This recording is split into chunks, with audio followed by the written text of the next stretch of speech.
Hi welcome to చేతన media. నిన్న మొన్న మరొక నాయకులు మాట్లాడుతూ ఉన్నారు. గన్నవరం వంశీ గారు తెలుగుదేశం పార్టీలో మీరుండగా జగన్మోహన్ రెడ్డి గారి మీద ఏం మాట్లాడారు, విజయసాయి రెడ్డి గారి మీద ఏం మాట్లాడారు?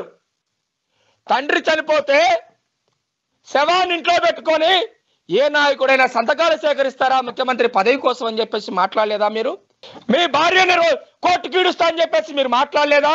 ఎవరైనా సరే తండ్రి చనిపోతే ఆ కార్యక్రమం అయిపోయే వరకు వేరే ముద్ద కూడా ముట్టుకోరని చెప్పేసి నువ్వు మాట్లాడలేదా? అంతకంటే ఇంకా ఎక్కువ మాట్లాడగల జగన్మోహన్ రెడ్డి గారిని అని చెప్పేసి వంశీ గారు మాట్లాడలేదా? ఆ రోజు జగన్మోహన్ రెడ్డి గారి మీద మీరు మాట్లాడినటువంటి మాటలు ఈ రాష్ట్ర ప్రజలు మర్చిపోయారని చెప్పేసి మీరు అనుకుంటా ఉన్నారా? ఎప్పుడు కూడా మాట్లాడినటువంటి మాటలు ప్రజలు మర్చిపోరు.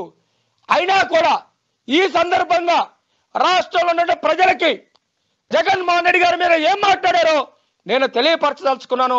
నిన్న మాట్లాడుతూ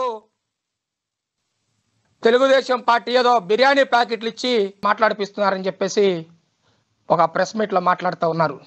ఎస్, నేను తెలుగుదేశం పార్టీ కార్యకర్తని, తెలుగుదేశం పార్టీ జెండా కింద బ్రతుకుతున్నటువంటి వ్యక్తిని, తెలుగుదేశం పార్టీ కోసం ప్రాణాలు ఇచ్చేటువంటి వ్యక్తిని, చంద్రబాబు నాయుడు గారి నాయకత్వంలో లోకేష్ బాబు గారి ప్రోత్సాహంతో ముందుకెళ్తున్నటువంటి వ్యక్తిని. అంతేకాని తాడేపల్లి ప్యాలెస్ లో వేసేటువంటి పెడిగ్రీ కోసం నేను మాట్లాడేటువంటి వ్యక్తిని నేను కాదు. మీరు దాడులు చేస్తే, కేసులు పెడితే భయపడేటువంటి వ్యక్తులు మేము కాదు. మిమ్మల్ని మీ నియోజకవర్గంలో ప్రజలు గెలిపించింది ఆ నియోజకవర్గం అభివృద్ధి కోసం, నియోజకవర్గానికి సేవ చేయడం కోసం. అంతేకాని ప్రశ్నించిన వారి మీద దాడులు చేయటం, ప్రశ్నించిన వారి మీద కేసులు పెట్టడానికి, ప్రశ్నించిన వారి ఇంటి చుట్టూ పహారా కాయటం కోసం కాదన్న విషయాన్ని మరొకసారి నేను గుర్తు చేస్తా ఉన్నాను.